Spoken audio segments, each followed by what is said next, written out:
Welcome to Heaven's Gate.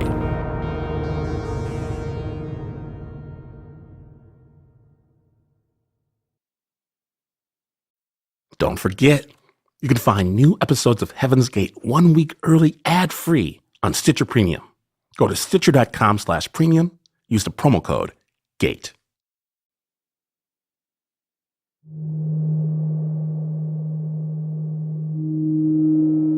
I started this series speaking about how Heaven's Gate was made up of people like you and me. Curious people who wanted to believe they'd found something special. And I revealed my own experience in a group that taught that the end was nigh. Now, I stayed in the Worldwide Church of God through my late teens, partly because my community was there with me. And in my own experience, I found that you'll accept a lot of nonsense to feel a part of something, to have that connection. And I think sometimes, what if I'd never been in that church? What if my parents had said, you know what? This is crazy. Come on, kids, we're out of here. Would I see the world completely differently? Who would I be even now? Well, today's show is full of ifs and but-fors. Specifically, what if Marshall Applewhite had just remained a singer? What if a young member of Heaven's Gate had not been on the autism spectrum? And but for a daughter's love, where would a father have gone after the biggest mistake of his life? This is Heaven's Gate, Episode 8, The Unknowns.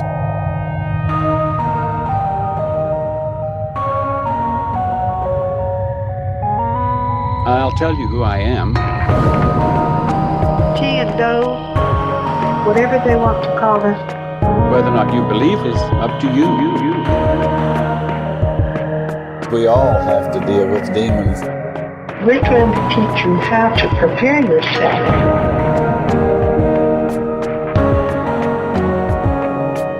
You are members of the next level. The next level.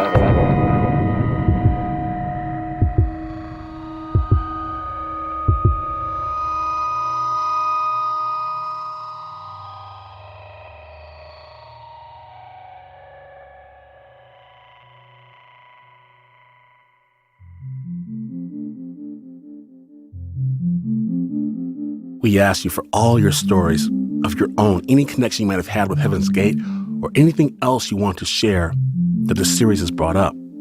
And man, you responded. We've got email, voicemail, ton of stuff on Facebook. I don't think we were surprised by the amount of the response or the intensity, but the particulars are so gripping. And they're full of open questions like the one I was just talking about. Some of you told us about how you were born into a cult yourselves. Here's Michelle from Los Angeles. I'm a cult leader's granddaughter. I was raised to believe we were God's chosen people, and I behaved accordingly. People say don't look back, the past, but like Lot's wife, I have to look back. I mean, here on the outside, I feel like I still move like an immigrant, that I've built my house upon sand in a land that will never be my own, and in a swift moment it can all be taken from me, a vengeful act of God. And here's Sadie from Iowa. I was also born into a cult. It's given me a lot of psychological issues that I'm currently in therapy for. I have a really hard time connecting to other people because the sense of otherness was so great that I couldn't even see myself as another human alongside other humans, let alone a part of their society or anything. Here's Bianca from Orlando. Her group kept her on her toes. I was in this youth group that my church had called the Adventurers. We did wilderness training. They taught us how to live in the woods because in the Bible, they said in the end of days we would have to run to the mountains and that we would have to stay away from all the other people on the earth because they would try to persecute us and kill us, and because we had the truth and no one else did.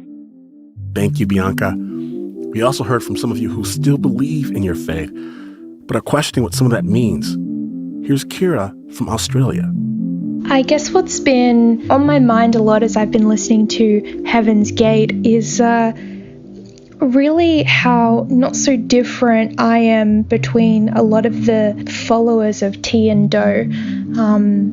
I believe that there is a prophet on the earth who speaks directly to God and converses directly with him. And as I was listening to the last episode, they were saying how they completely just trusted Doe to lead them where they needed to go. And when he was asking everyone there, would they be comfortable dying for this purpose, I was thinking, if the prophet came to me personally and asked me to do something, awful, would I do it? And it was a very shocking and scary thought when I realized that, I think I would, because I truly believe that this prophet speaks for God.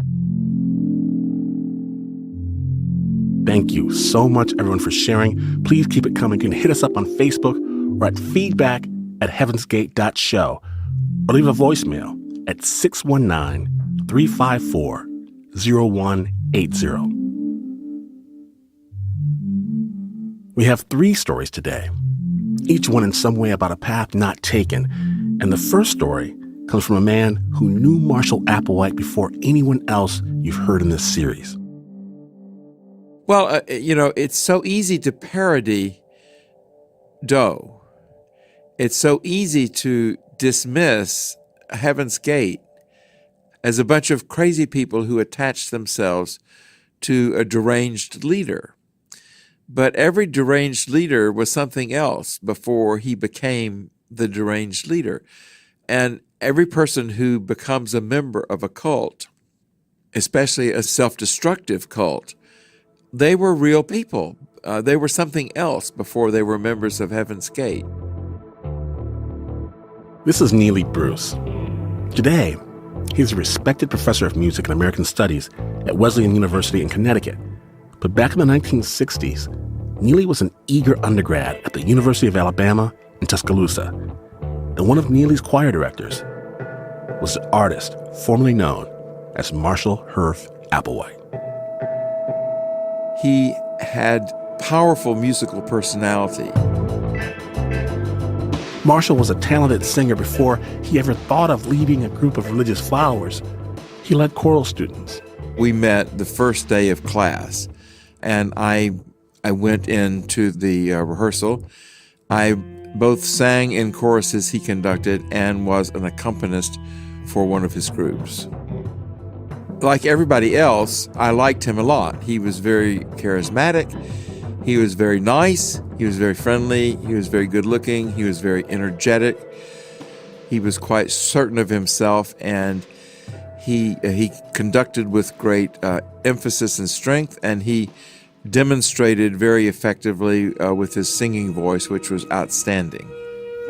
The boatman dance, the boatman sing, the boatman up to everything. And when the boatman gets on shore, he spends his cash and works for more than dance. The boatman His voice was very beautiful and very clear, and he had excellent acting skills. He's a Dodger, yes, a well-known Dodger, yes. The lover, he's a Dodger, yes, and I'm a Dodger too. We contacted the Houston Opera, where Herff Applewhite performed in something like 15 productions in the mid-'60s. We wanted to see what they might have featuring him in their archives, and all that turned up was one lonely playbill from a production of Hansel and Gretel. There he is, one line in the playbill list of cast. Father, Herff Applewhite, baritone. But Neely Bruce remembers the Houston Opera was supposed to be Herff's big break after teaching. Everybody thought this is a great idea because, his real talent is as a singer. His real talent would be on the operatic stage. The real Herff Applewhite would be a singing actor. So we all thought that was great, that he was going to go and become an opera star, which is not exactly what he went on to be, of course.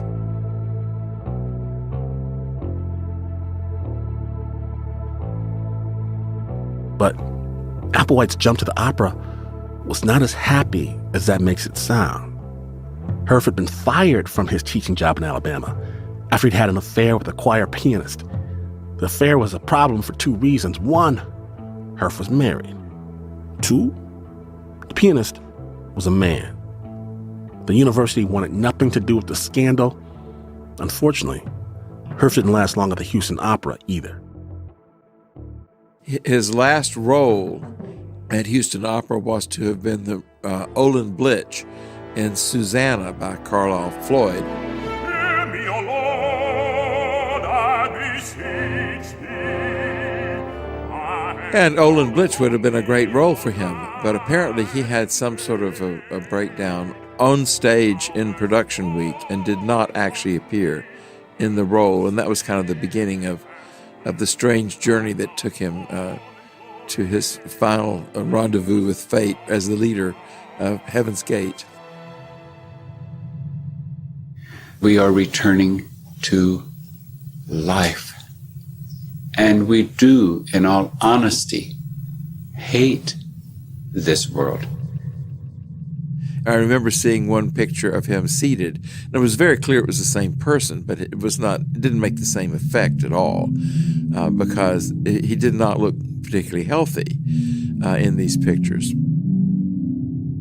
I've never heard of such a remarkably coordinated, calculated, well-planned, well-thought-out event for such a sinister purpose. Neely's not saying that we should accept what Herf became. More like, if Herf had succeeded, perhaps Doe might never have existed. It's interesting to speculate what the world lost when Herf Applewhite became Doe. Obviously, a very fine voice was lost. A wonderful singing actor, never realized his full potential. But he was also a wonderful, kind human being who had a great capacity for empathy. He was a strong leader as a conductor. He was a wonderful singer, as I mentioned several times. The maturity of such a person is we just don't have it. We rather have, someone who took a truly bizarre turn in life and remade himself as someone totally different on so many levels. I guess the actor part he did keep. He became a supreme actor, able to turn his whole life into the role that he had made for himself. Neely Bruce is a professor of music at Wesleyan University. And coming up, a lot of you have wondered about the role mental health and mental competency played in Heaven's Gate. Was the cult preying on the most vulnerable among us? In one case, perhaps. I had wondered if Jimmy was mentally ill for a while. He had attempted suicide once before, and so I wondered if he had lost his mind briefly. That's in a minute.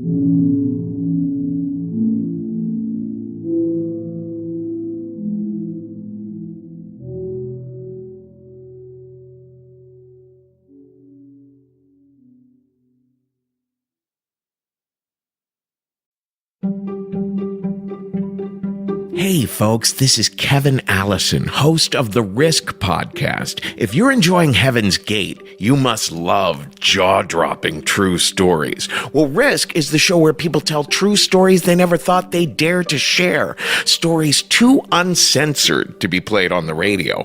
Nothing's too intimate or too strange. You'll hear real people sharing about life experiences so funny, so scary, so mystifying, you won't believe your ears. Look for us at risk-show.com or just search on your podcast app for Risk.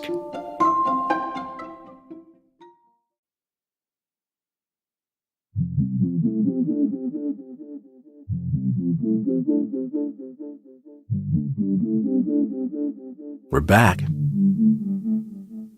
In previous episodes of this show, you've heard Heaven's Gate members explain the exhilaration they felt when they found T and Doe, that joy when they realized that, yes, this is the thing I've been waiting for. I'm all in. Some of those people still believe. And we've heard from other ex-members who regretted that choice to join. These are people who, after they left, felt like they'd given up too much of themselves, too much of their mind, their agency. Even though someone escapes the suicide pact, the path right up to it can shape the rest of your life. These members, they couldn't disagree more about what Heaven's Gate stands for, but they agree at least that they made a choice to join, that they were mentally competent, rational adults who made a risky choice.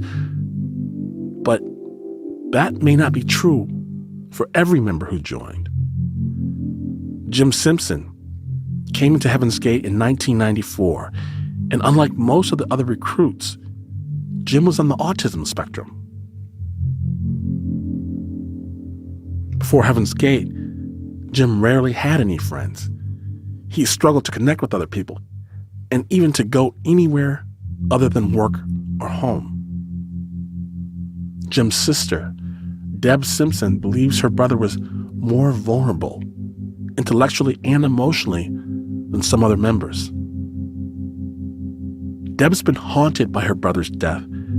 She even wrote a book called Closing the Gate, and in it she writes about the difficult childhood they experienced together as a way of demonstrating how her brother interacted with the world. In the Heaven's Gate universe, agency and free will are always in question. So how does that change when the member is Jim Simpson? And what is his sister to do about it? Here's Deb Simpson. I have a lot of different pictures of us when we were younger. This is Jimmy when he was a baby. Here he is sitting in my lap at 7 months. He was very cute, you can see from the pictures, very cute. He was very sweet and very loving at that age.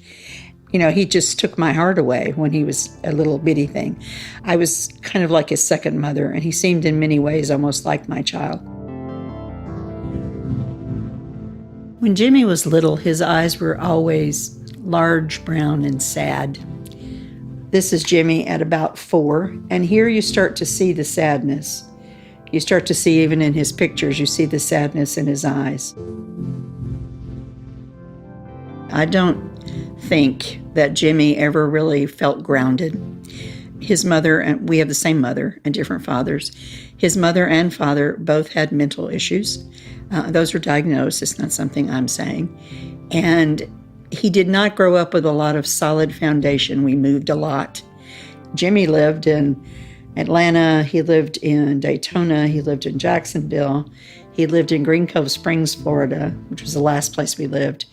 Washington, Seattle, Washington is where he was born. Portland, Oregon, Yachats, Oregon, and Oklahoma City that I can think of. Oh, and Norfolk, Virginia, later on in life. But most of that was in the first 3 years of his life. We were moving constantly. We were as nomadic as the cult. And it was not uncommon for me to come home from school and find the car packed. That was just normal life.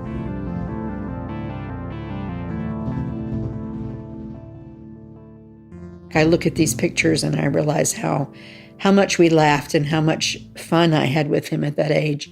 And also at the same time, I was afraid for him.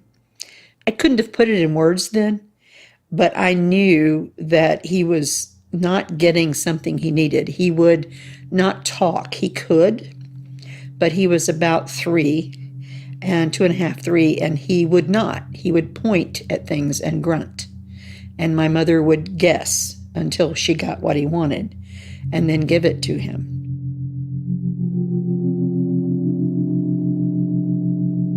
And I think that he just always felt like a fish floundering out there on his own.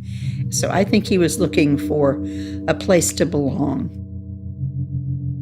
Deb says her brother liked exploring religions. He read books about Wicca and Buddhism. As he got older, Jimmy got into UFOs. He read one book about how aliens, not humans, wrote the Bible.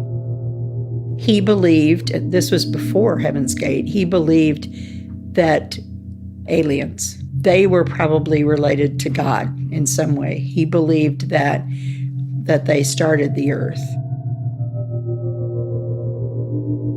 Jimmy bumped into the group in the most casual of ways. He was at work in a spring manufacturing plant in Atlanta. Jimmy walked into the break room and saw a newspaper lying open on a table, and there was a full-page ad recruiting people to Heaven's Gate. When he saw the ad in USA Today, what they were saying just hit home with him. It spoke to him. And then he reached out to them, and everything that he heard from them going forward only reinforced that they believed what he believed. My mother called and said my brother had left. And I said, "What do you mean he left?" "Well, his stuff is not here." "Okay, Mother, what stuff is not there?" "Okay, his clothes and stuff." "Okay, well, that's really unusual. He never left the house. He was a hermit. He went to work and came home, and he worked a block away." And so I said, "Come on now, this is Jimmy. He wouldn't have gone anywhere." "Well, I reckon he's gone." I said, "Okay, so, Mother, is it possible he got involved with a cult?" She said, "Oh, I don't think so. This is Jimmy. I don't know how you would meet them." A couple of days went by as I was trying to hunt him down without much luck. And I said, "Mother, did he take any money with him?" "Yes, he cleaned out his account." And I said, "How much was in there?" And she said, "Between $5,000 and $6,000. And I said, "Mother, we're dealing with a cult." Jimmy had followed in true Heaven's Gate form. He'd left a note behind. I do have the letter. This is the letter from Jimmy to my mother in January 1994. "Mother, I'm sorry, but I have to leave. Please don't take this personally. It has nothing to do with you. It's something I must do. I'm going to Dallas to join a monastery. I'm only going to Dallas for the orientation or training period. From there, they may send me somewhere else, so it will be difficult for you to find me. Please don't bother. The training requires a separation from the world, sort of a lifting out. I'll contact you as soon as possible when the time is right. The reasons for doing this are hard to say, but not long ago a kind of spiritual awakening took place, and since then I felt this intense desire to go and be with others like myself. I waited too long already. The journey requires the breaking of all ties to the world, whether it be marriage, family, job, or whatever it is that binds you. If this hurts you in any way, I'm sorry. That is not my intention. I hate that I must do it this way. But you would only try to talk me out of it. Don't worry about me. I'll be fine. I'm not alone. Where he guides, he provides, and here begins a new life." That was all we had when he left. I was just blown away. My brother was such a hermit. He never, even as a child, he was very quiet. If he had one friend, that was fortunate. He really did not connect with other people. So he would go to work, which was a block from where he lived, and he would come home. And he rarely went anywhere else unless my son and I were visiting, and then he would occasionally go with us someplace. Otherwise, he really didn't go anywhere. And so I couldn't understand how he got in contact, how they got in contact with him or he got in contact with them. For me, I had wondered if Jimmy was mentally ill for a while. He had attempted suicide once before. He had gone through depressions. And so I wondered if he had lost his mind briefly. Jimmy had also left behind a business card that said Total Overcomers Anonymous. It was Deb's only clue. She called the Red Cross and the Salvation Army, but they had never heard of the group. She was stuck. But then 3 months later, Deb received a letter from Tucson, Arizona. It was Jimmy. And he wasn't with the group at the moment. But he wasn't done with it either. He didn't tell me why he had left, other than he just couldn't grab a hold of, wasn't strong enough to do some of the things that he needed to do to be part of the group. Some of the members were having visions of people from the next level walking around, and Jimmy didn't. And that was difficult for him, and he felt like he was a failure. And then he called me and said, "I am at the airport in Chicago, and I need you to come get me. I'm coming to visit you." And I had no idea he was coming. He came back different. He was much more outspoken than he had been. He was much more confident than he had been before. He knew what he believed, and he would tell you what he believed. And if you didn't believe it, he wouldn't necessarily argue with you, but if you wanted to have a debate about it, he would. He would debate it with you. And that was not my brother. That was not the brother I knew. He stayed with me about 6 weeks.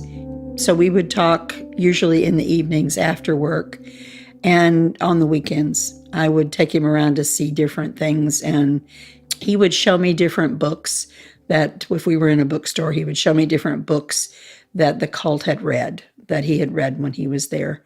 And he would laugh, which was good. I was glad to see him laugh again. I was very conflicted all the way around about the cult. I was afraid he was going to leave again. But he had also told me that the cult would let him leave if he wanted to, that he wasn't being held against his will. And he genuinely seemed to love them. Jimmy lives with his sister for about 2 months.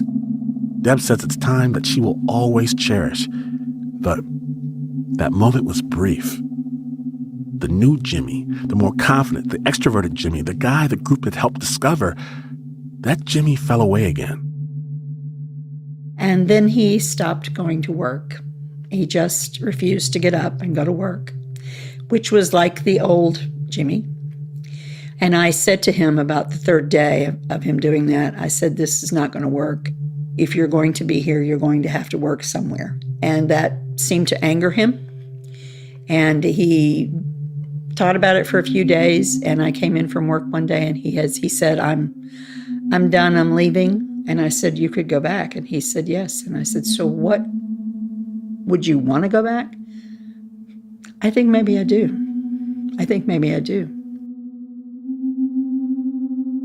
I really expected I would see him again. I didn't expect to not see him again. I thought that we had built a bridge and that things were better and that he felt welcomed into my life. Jimmy tried restarting his life outside of the group. He took a job at the carnival. It didn't work out. His mother died. He moved around. Deb tried to keep tabs on him, but the relationship was strained. Jimmy had stolen some money from her. He wound up back at the same job at the spring manufacturing plant in Atlanta. And then, in March 1997, Deb ran into the same confusing news the rest of America did. I had come home from work. I was sitting talking to my boyfriend at that point, and we were watching the news, and I started to hear about the cult, and I was kind of half listening. And then they said Doe and T, and I stopped in my tracks because those names I recognized. And I gave the TV my full attention, and the more I heard, the more certain I was it was the cult he had belonged to. And I wondered how the loss of his family, because that's how he saw them, was going to affect him. I always remember that day. I remember with sadness that was the day that I was first concerned that he was going to follow them. So I called my aunt, and he was back in Atlanta, as was my aunt. And I said, have you talked to Jimmy? And she said, no, I talked to him a couple of days ago. Why? And I said, well, did you see on the news today about the cult, the mass suicide? And I said, well, that's the cult he was part of. And she said, well, he didn't tell me anything about that. And I said, I'm telling you, the 6 weeks he stayed with me, and we talked about this in depth, and he wrote to me about it. This is the cult. She said, okay, well, what do you want me to do? And I said, can you just call him, because you know he's not talking to me, and find out if he's okay?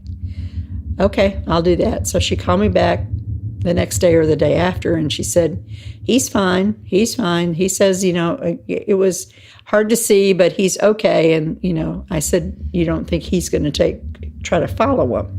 And she said, oh, no, he's not going to do that. But Jimmy was hiding his feelings. He considered the group his real family, and their exit devastated him. Jimmy created little memorials, drew diagrams of their 39 souls being lifted into a UFO. He bought the Newsweek magazine profiling everyone in the group, and he cut their faces out and made a collage. He wrote their Heaven's Gate names underneath. Then Jimmy bought a gun, mailed a note to his aunt, telling her that he was going to join his real family. A warning to our listeners, the next few moments are graphic, as Deb describes the final details of Jimmy's life. She had gotten a letter from him and in the mail. And it had said, by the time you get this, I'll probably be dead. And she sent her son-in-law over to check on him. And when he knocked on the door, he heard the gunshot. And so he called the police, and Jimmy died before they got him to the hospital. His apartment, if you can call it that, was like a one-room, and the bed was up on stilts. And so he was actually, where he killed himself was up in that loft type bed. And he had a purple with celestial kind of stars and things on it that was hanging above where he killed himself. And everything else we found downstairs, down underneath, because it was just like a room with a loft. And so everything else was just sitting out as if it were ready for someone to find it. His farewell letter, his final account from a class member, that's what he called it, final account. I really struggled with this the first time I read it, and I had to read it multiple times. It says, Gabby, which is what they called him, what he called himself. Final account from a next level representative, entered the classroom 1:15:94, which is when he joined. His task is to shed his vehicle and join the older members. He had a clear signal to exit. There was already a failed attempt with vodka and pills. He had taken vodka and pills in his first attempt to try to follow them, and it had left him partially incapacitated. And so this time he used a gun. His vehicle is damaged from that attempt. Won't give up the ghost easily. I assume that he means his body wouldn't let go easily. And the next thing he says is, thank you, T and Doe. That was hard for me to read. That was very hard for me to read. The thank you, T and Doe, I'm like, I'm not really sure what he was thanking them for. I assume it's for their leadership, for their direction, for being his elders, for leading him to his beliefs. For me, it was a different kind of thank you. It was more like, yeah, thank you, T and Doe. Okay. And then he signs it GBB or Gabodi. And he left that. And that to me, at least we had something that said what he was thinking. Deb flew back to Atlanta to pick up his body and to make funeral arrangements. She felt so lonely. I said, if we have a service, is the family going to attend? And my aunt and uncle said no. And so I said, okay, well, then that releases me from the need to do that, because Jimmy would prefer that he be cremated. My son and I went out into the woods because we thought he'd want to be in nature. Scattered the ashes and, talked about him a little bit and cried a little bit. It was pretty short, and we were talking to Jimmy. Junior and I are going to return you to the earth. Okay, I know that's what you wanted, and I wish we didn't have to do this. I wish you were here. I never wanted to go through this, and I'll miss you every day of my life. And my son just said, I miss you. I've worked really hard, and it was hard for me. I worked really hard to try to make sure I honor his beliefs in the telling of his story. And that's hard sometimes when you don't believe that way. But I think that, I guess the thing I want people to know is that just like the many of the others who took their lives, they really believed in what they were doing. They believed it was the right decision. And whether I agree with that or not, I try to honor that was what he believed. So I think he would really be surprised that I loved him that much. I don't think he thought people loved him that much. Deb Simpson lives in Leesburg, Florida. Coming up, a listener shares her life in and out of the Heaven's Gate shadow. That's in a minute.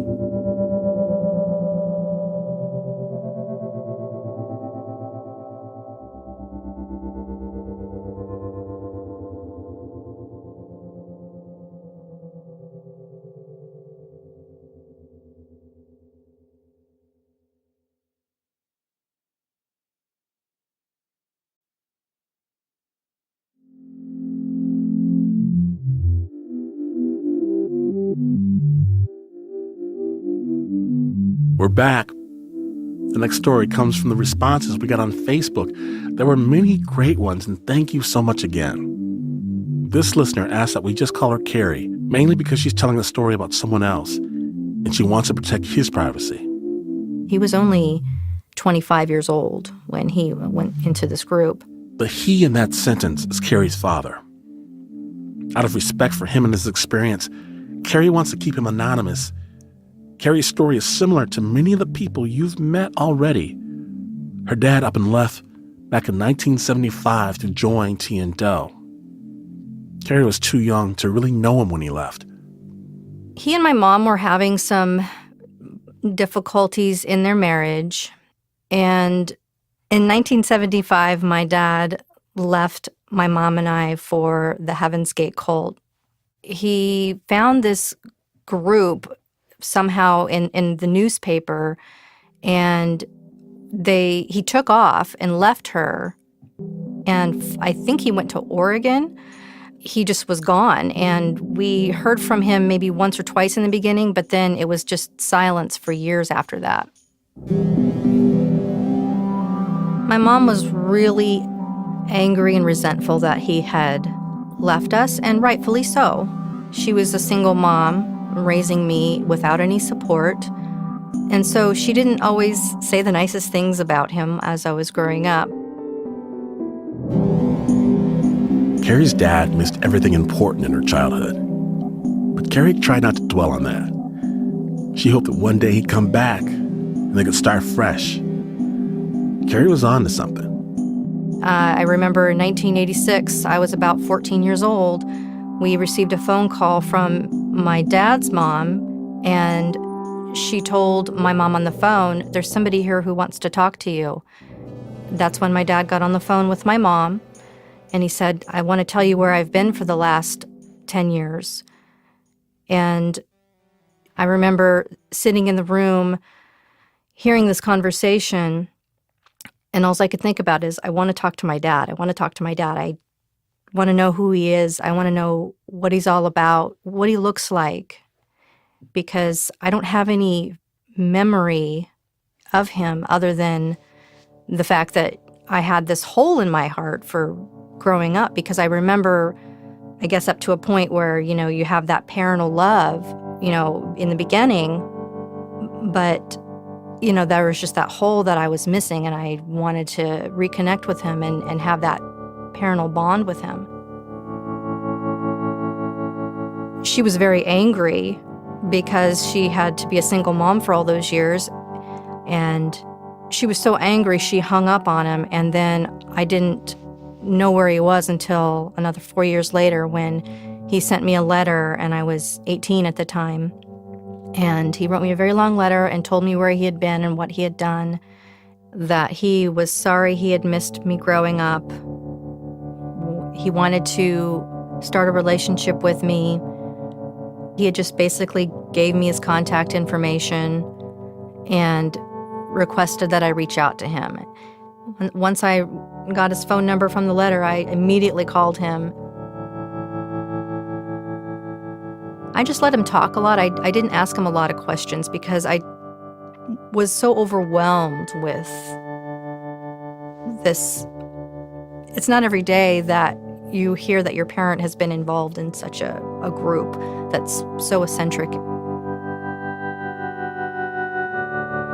They studied a lot about astrology.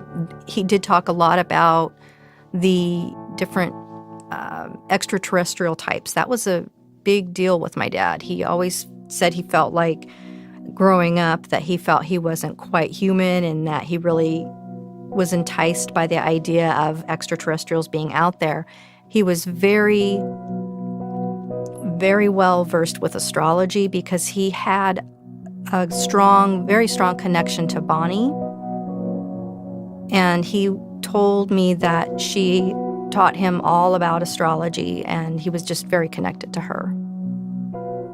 I believe he left the group once Bonnie passed away, and he didn't have that connection with her anymore.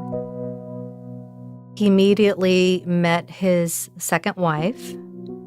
Within about probably a year of coming out of the group, he actually met his second wife by his job. His job was to work on Apple computers because he was very savvy with computers because that was his job while he was with the group. They were very much into computers, and so he had learned a lot about computers. So he had a job with a computer repair company and was called out to repair his future wife's computer, and they met. Within a couple of years, they married. They built a beautiful home together, and it seemed that he was quite happy with all of that. Early spring of 1994, he started to kind of go through a rough time and told myself, his new wife, all his family that he was going to go back to the group because that's where he felt that he belonged there. He had remained in touch with them and never really disconnected completely.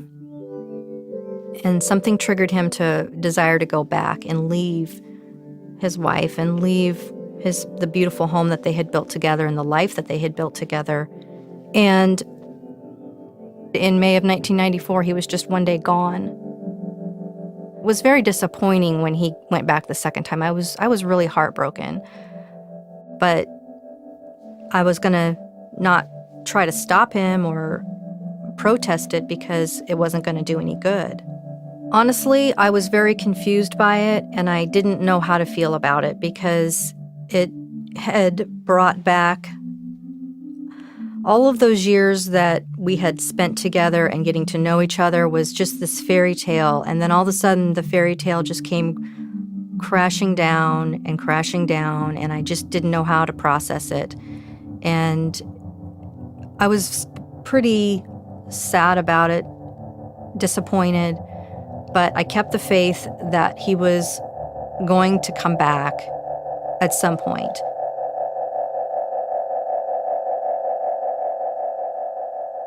So he was gone for about 3 months. I got 1 or 2 phone calls from him over the summer of 1994, and when he called me, he wouldn't call me by my name. He would call me daughter.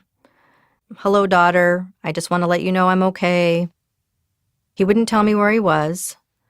And then September 17th, I get the collect call saying, daughter, I have made a terrible mistake and I need a place to come to. And I was elated. And I said, come home to me. I have a place for you here. And he moved into my apartment and stayed with me for 6 months. Terry and her dad are close now. They text and talk on the phone several times a week. She says that she always knew he'd come back, that they would be reunited. It is remarkable enough that her dad was able to get out of the group twice, but even more remarkable when you think about the timing. If you're paying attention in episode 6, The Choice, you know that 1994 is an important year in the timeline of Heaven's Gate.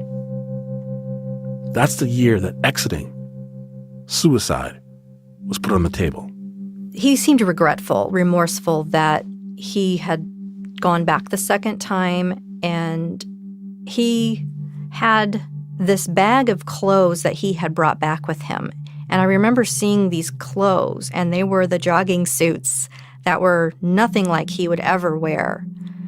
He normally would wear blue jeans, flannel shirts, and Birkenstocks, and his hair had been cut. My dad typically has longer hair, long enough to put in a ponytail. His hair was cut. He was clean-shaven. He normally has a beard. And he just seemed angry that he had given up himself for this. And I remember the first 2 days that he was living with me, he threw away all of his clothes that he had brought back with him, and we went on a shopping spree, and he picked up his jeans and his flannel shirts and everything that he normally would wear. He wanted to become who he was.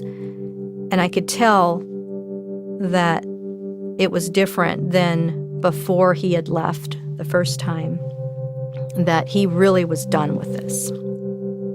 He went from calling me daughter to calling me by my first name after he had come back and was living with me. When all the members of the group had been found dead, and I remember calling him and saying, "This is the group that you were in, wasn't it?" And he said, "Yes, it was." And then that evening, he was on the national news being interviewed by a national news anchor.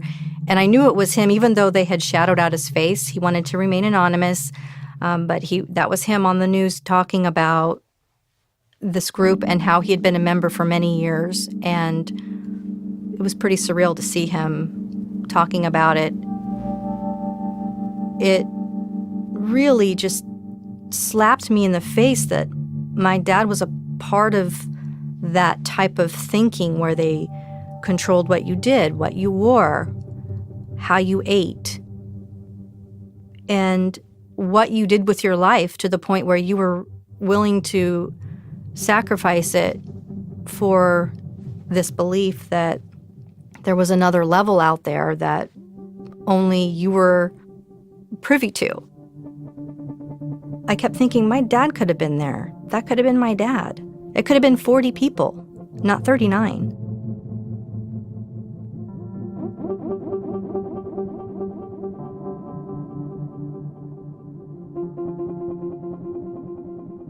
Carrie lives in Oregon. She's lived there since her mother moved them there in search of their father. Carrie talked about how her father is committed to not looking back, to moving on from Heaven's Gate. And I think you'll hear in our last 2 episodes just how hard that has been for some of the ex-members. It's been hard for some to find their way, to figure out who they would be, who they would love, what life should look like going forward. But there are real stories of overcoming as well. We'll get into it in the last 2 episodes. Coming up on Heaven's Gate. Indeed, I've seen the Hale-Bopp photograph, and it really is odd. There is something really big out there near Hale-Bopp. I have no idea what it is, but it is not a camera flare. Whatever it is, it's real, and it is awfully big. Planet Earth about to be recycled. Your only chance to evacuate is to leave with us.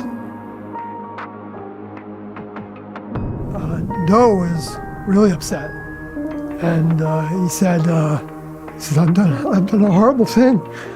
He says, take me to the police. And Liv Odie and Jan Odie and I, we said, no way. He said, we'll take care of it. We're going to be able to help this human civilization for a much greater and taller perspective than you can possibly imagine. So with that, we're going to say goodbye, and we'll maybe be talking to you again. You never know. We hope that you remember us as we were, and not how other people are going to try and tell you that we are.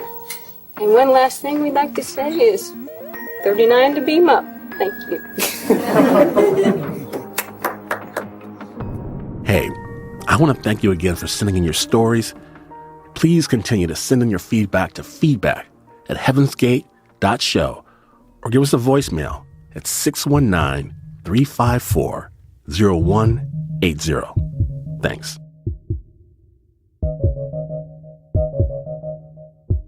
Heaven's Gate is produced by Stitcher in collaboration with Pineapple Street Media. Our team includes Ann Hepperman, Barry Finkel, Diane Hodson, Josh Gwynn, Osa Secker, Jess Hackle, Dan Taberski, Peter Clowney, Casey Holford, Jenna Weiss-Berman, Max Linsky, and Chris Bannon. Special thanks to Ben Zeller. I'm your host, Glynn Washington. And listen, this show deals with some difficult topics, like suicide, and it can be hard for people to talk about suicide or get help if they're in danger. But all of us want you to know that help is available. One excellent resource is the National Suicide Prevention Lifeline. It's free, it's confidential, it's available 24 hours a day, 7 days a week.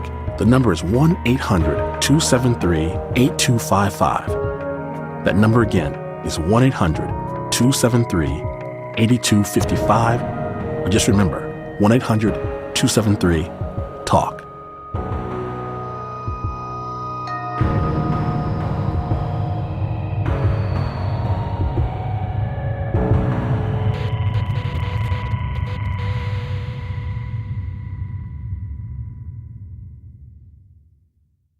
It was not a booming, low voice, nothing like this.